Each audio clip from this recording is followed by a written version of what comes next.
otra, que es el carnaval.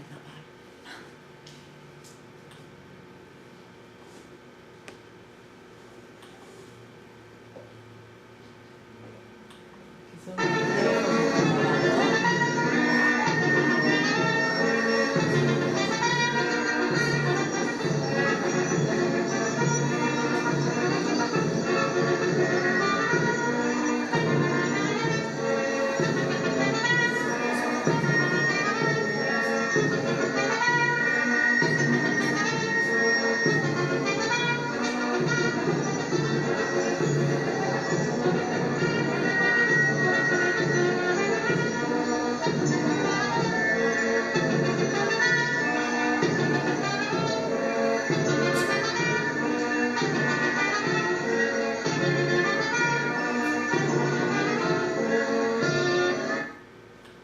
bueno, el asunto dice con el carnaval, pues por lo menos aquí es que uno se puede dar cuenta de muchas cosas, ¿no? O sea, no solamente es disfrazarse, pues, o sea, la gente pues hace toda una serie de organización, disfrazarse requiere de una preparación, de un compromiso, pues, y hay una serie de rituales dentro del carnaval, pues, ¿no?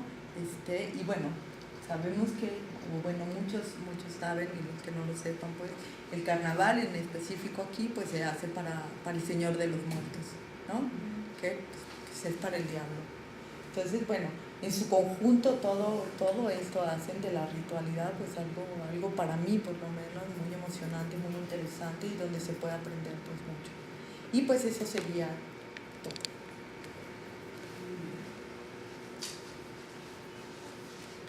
¿Tienen preguntas? Yo tengo solamente dos cosas que decir. Uno es un comentario sobre esta peregrinación otomí que va a el Postectitla. Hace muchos años, no tantos, en escala arqueológica son muy pocos, en 1983, 84, a mí me tocó estar en Postectitla y tuve la oportunidad de entrevistar a un curandero náhuatl cuyo hijo era maestro bilingüe. Entonces él me narró varios mitos de la creación, uno de ellos fue el de Chicomezochitl, y una de las cosas más interesantes que a mí me llamó la atención era su rabia contra los otomíes. Entonces él estaba muy molesto porque una de las afirmaciones que él hizo fue que él le había reclamado al pueblo de Chicontepec por qué para la ceremonia de petición de lluvias habían invitado a los otomíes. Y una de las cosas que decía este hombre es: los otomíes no tienen por qué venir aquí, porque el cerro, Postectitla, es, ahí les va, de los galán mexicanos, no es un cerro otomí.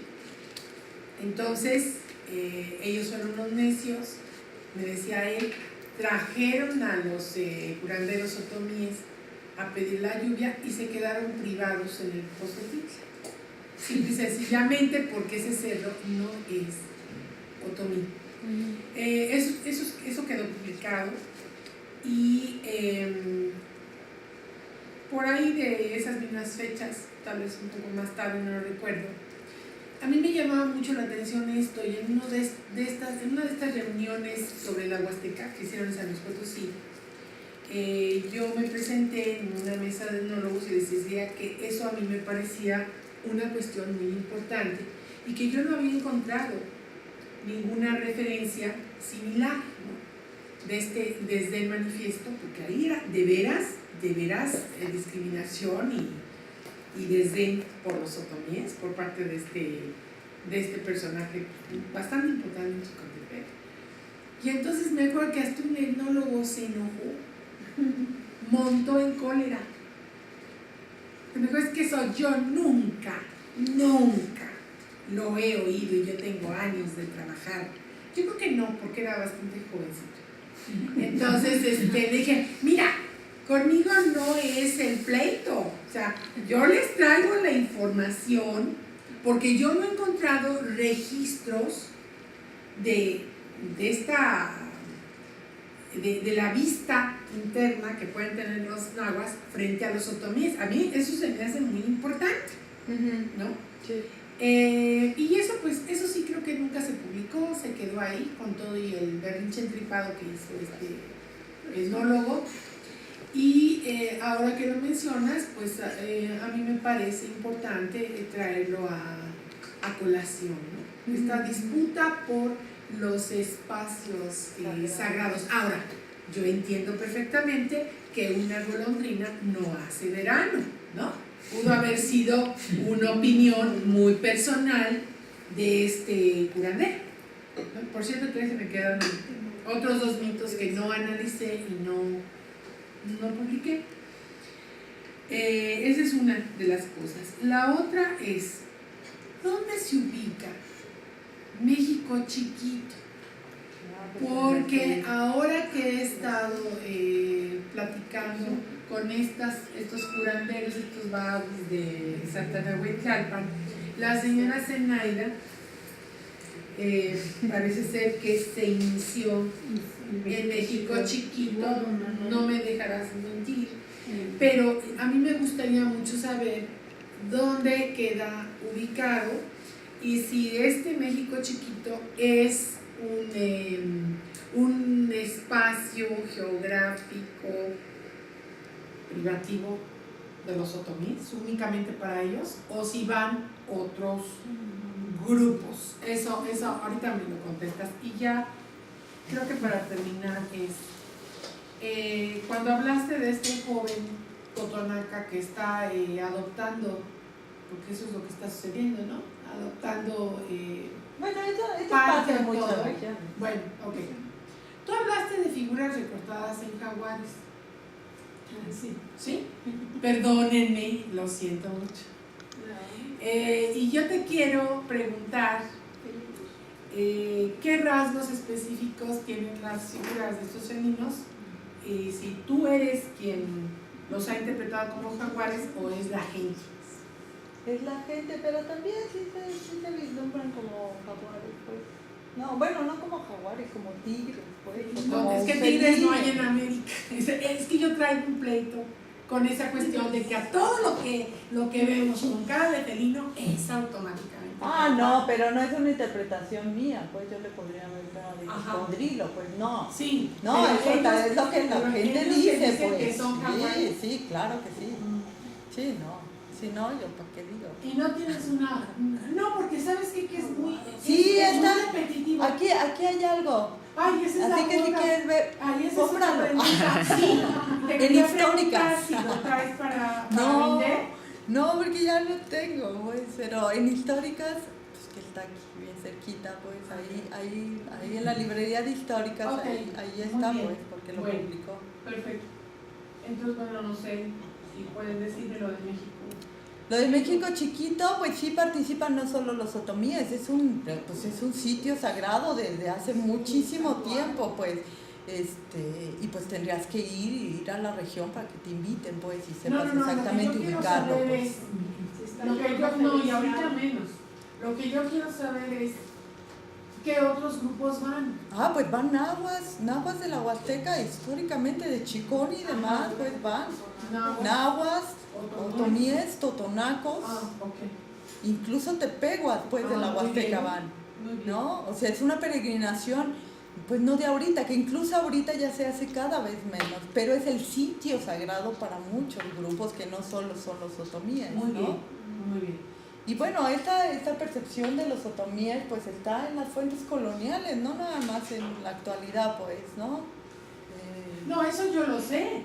O sea, yo sé que están en las fuentes coloniales. Y pues bueno, o sea, sí es es un tema súper interesante a mí justamente sí me interesa bastante, pero creo que por ejemplo, Izhuatlán, que es el lugar donde convive todo el mundo, ahí sí, pues, y es el laboratorio, pues, ajá, ahí de muchos grupos, es donde más se puede observar esto, o sea, lo que piensan de los otomíes, y sobre todo, no de todos los otomíes, sino de los otomíes que recortan el papel, ¿no?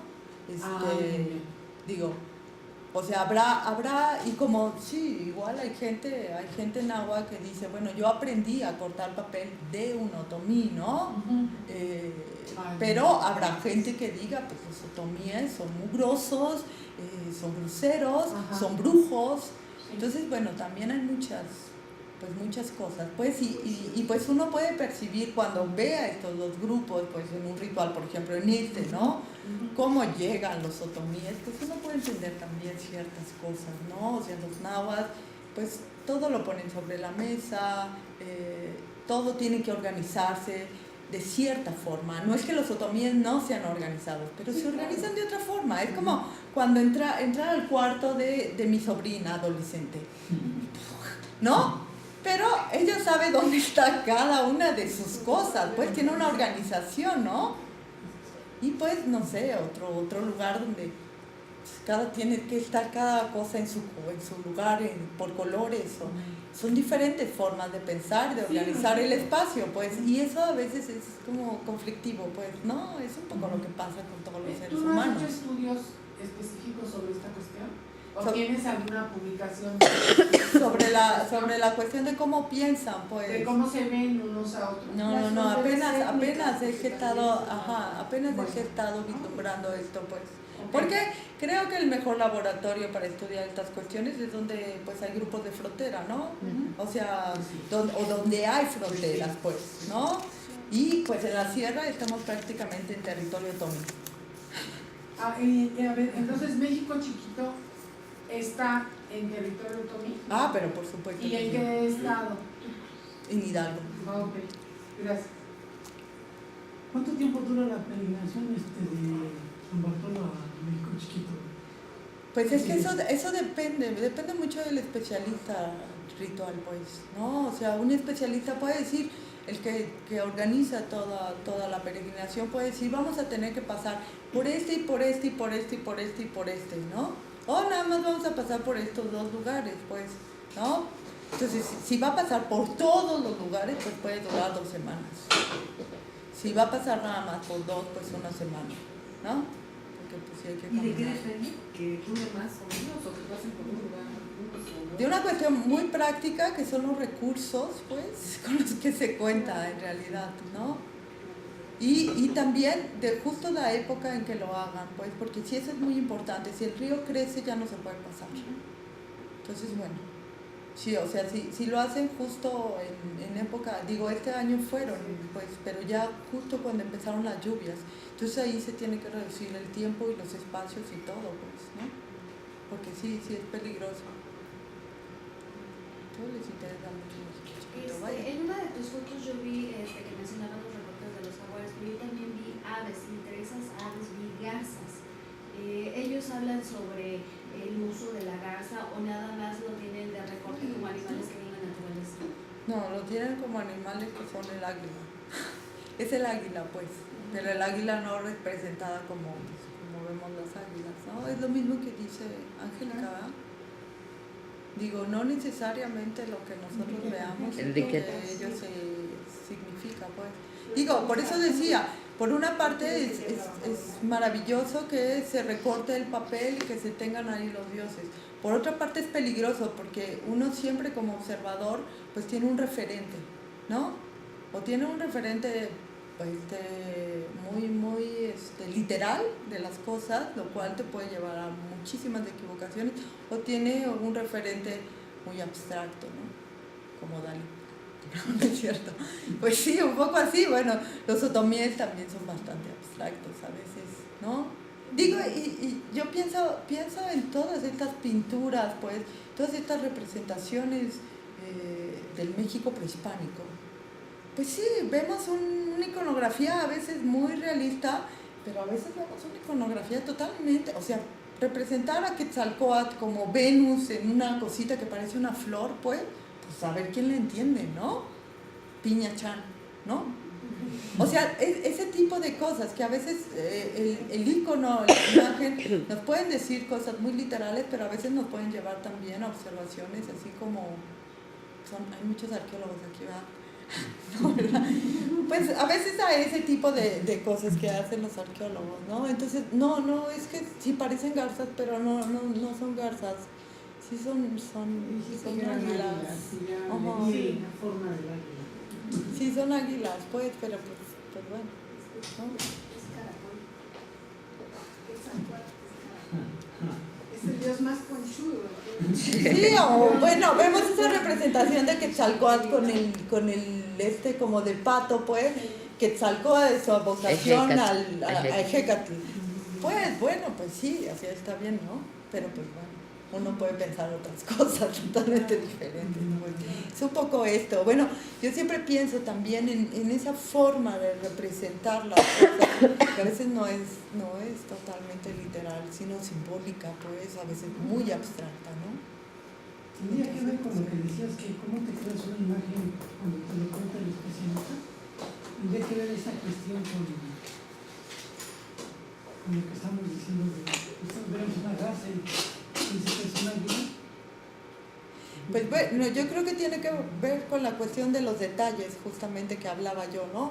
Con esos detalles de que ves una y otra vez, pues, o sea, si uno lo ve desde afuera y no está pues preguntando, insistiendo, viendo las variaciones, viendo esto y lo otro, pues bueno, igual te quedas también con lo primero que te dice una persona, pues, ¿no? Porque también es eso, no es que todos pues te digan lo mismo de una sola figura, pues, ¿no? De un solo Dios, pues.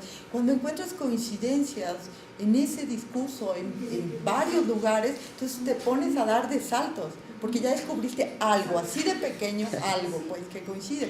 Pero yo creo que uno, pues, o sea, si uno tiene un montón de figuras de papel recortado y yo se las doy a alguien, pues, que conoce a los otomíes, pero que no ha trabajado la sierra ni nada, bueno, ahí están, estúdialas. Pues bueno, uno ve garzas o ve leones, pues, o ve gatitos, ¿no? Sí, pero tiene que ver también con el manejo de la técnica. Si te sale en ese momento el corte más largo y parece garza, bueno, tú querías representar un águila, ¿no? Por un lado. Esta cuestión Es que me quedé. Pues son variaciones aparte, claro, que van de recortador en recortador, pues, de mujeres y hombres, de edades, pues, incluso la influencia misma que tienen ellos de otros recortadores. O sea, no es lo mismo, por ejemplo, hay gente en la parte alta, bueno, en la Sierra Alta, que conoció a gente de la Huasteca o a gente de San Pablito. Y uno ve, pues, la influencia en el recorte mismo, ¿no?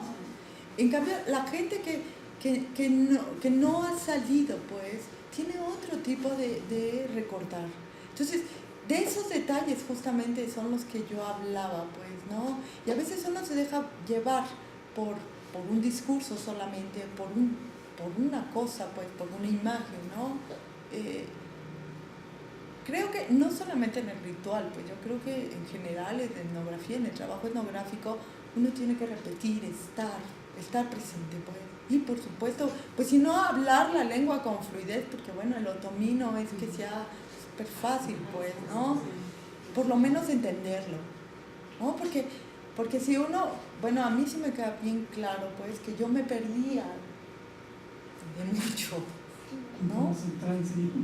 Pues no, se pierde uno de casi todo si no entiende, pues, ¿no? Ya cuando se empieza uno a analizar los rezos y pues y cuando tú pides que te digan lo mismo que te están hablando en otomí y ya cuando te hablan en español, ya cambian las palabras. Sí, no, porque las traducciones pues siempre son esas y aparte, bueno, depende de qué hablante también, depende de si maneja fluidamente el español o no, y bueno, toda una serie de cosas. Y no, bueno... Y a veces, aunque sea la misma persona la que es bilingüe, cuando está hablando en otomí tiene como una mayor fluidez de todo ese conocimiento y ya cuando le pides que te lo diga en español, ya se reserva y te dice las cosas como muy superficiales.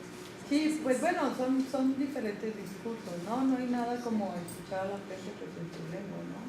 Yo quería regresar al tema de la imagen de interpretación simbólica, porque justamente para el coloquio de Otopames en San Luis Potosí, que fueron a este lugar, uno diría, bueno, pues entonces cambiaron, ¿no?, la iconografía de la representación Otopame de la flor y los pajaritos, que parecían más bien periquitos, ¿no? Porque bueno, en ese lugar de tierra baja, pues seguramente la presencia de estas aves eran más pericos que águilas o pajaritos o qué sé yo, ¿no? Pero sí hay variaciones sobre un tema que vuelve a ser de identificación y emblemático de un grupo, de una cultura más amplia, ¿no?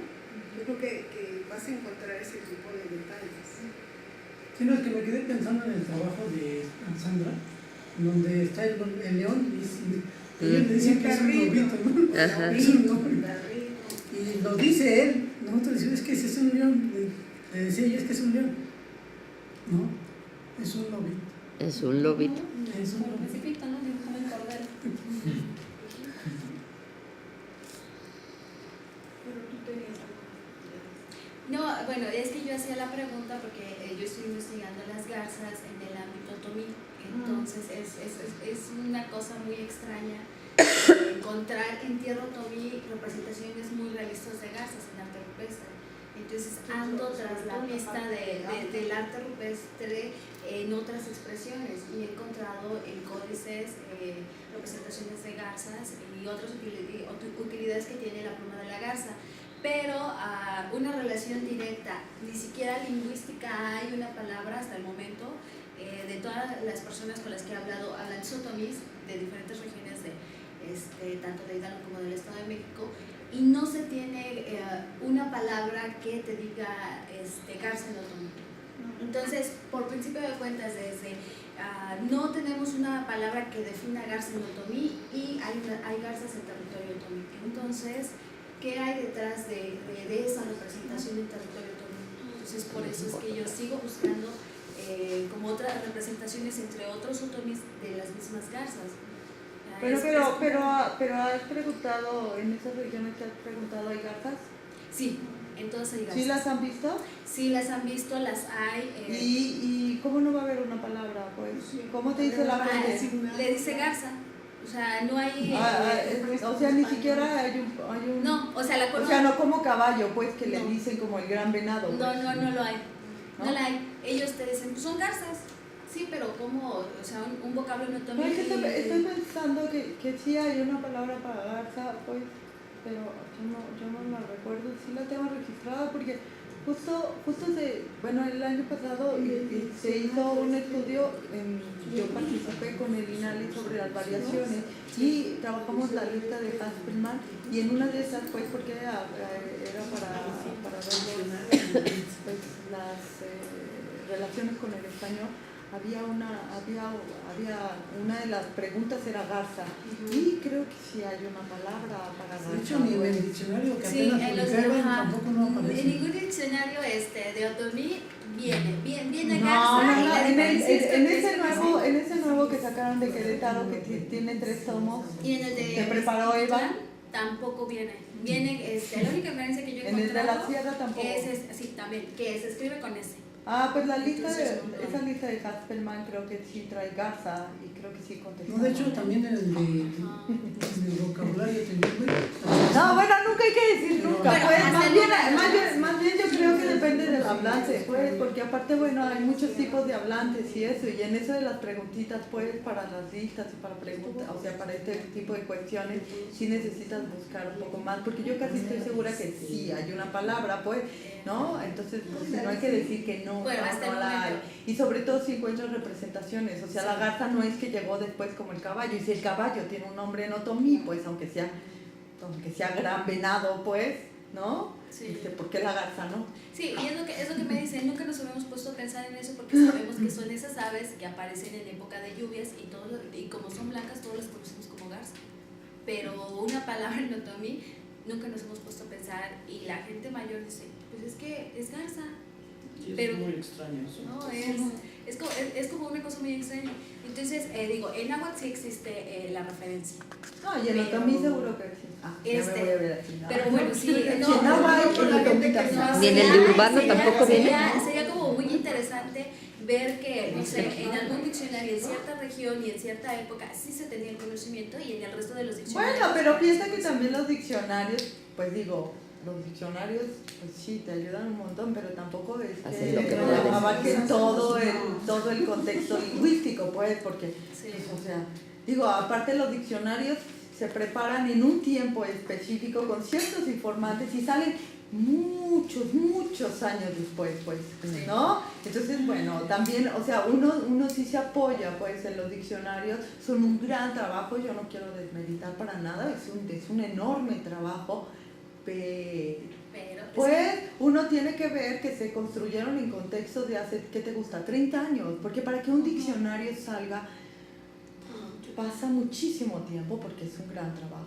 El trabajo lingüístico me consta que es un trabajo así de muchos años, ¿no? Entonces, bueno, tampoco es que hay que confiar, bueno, si no está en el diccionario es que no existe, si no me lo dijo la señora fulanita de tal es que no existe, yo creo que sí hay una palabra, pues, ¿no? Pero hay que preguntar, pues, sí, porque bueno, la garza ha estado presente siempre, pues, sí. ¿no? Y si está en pinturas rupestres, a lo mejor también, volviendo un poco a lo del ícono, es que uno, pues, Ajá.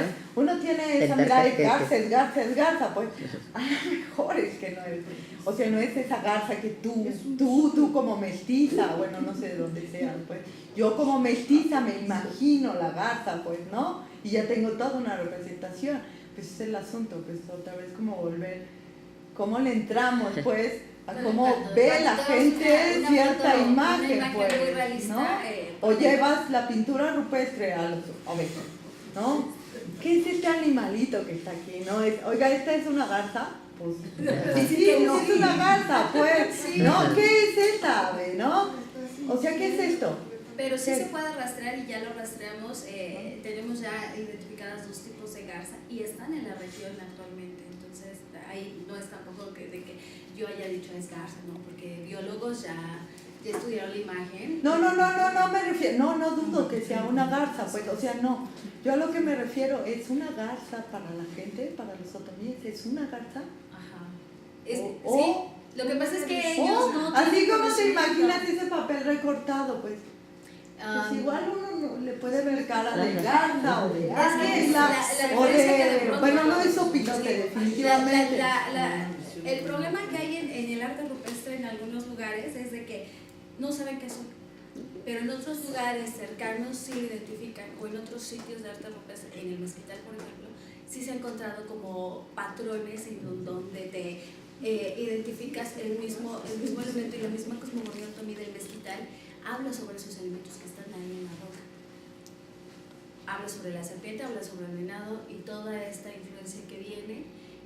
Las pinturas ya la mayoría son como bastante coloniales, entonces por eso nosotros tenemos la duda de por qué garzas ahí y ellos no recuerdan garza, y entre los otomíes del mezquital que hemos entrevistado tampoco recuerdan más que garza como garza, y es un ave que nos anuncia las lluvias y el buen temporal. Entonces, ¿qué hay detrás? Nosotros seguimos, bueno, yo a lo personal, que soy la que los estudia, sigo tras la huella de eso, de por qué la garza ahí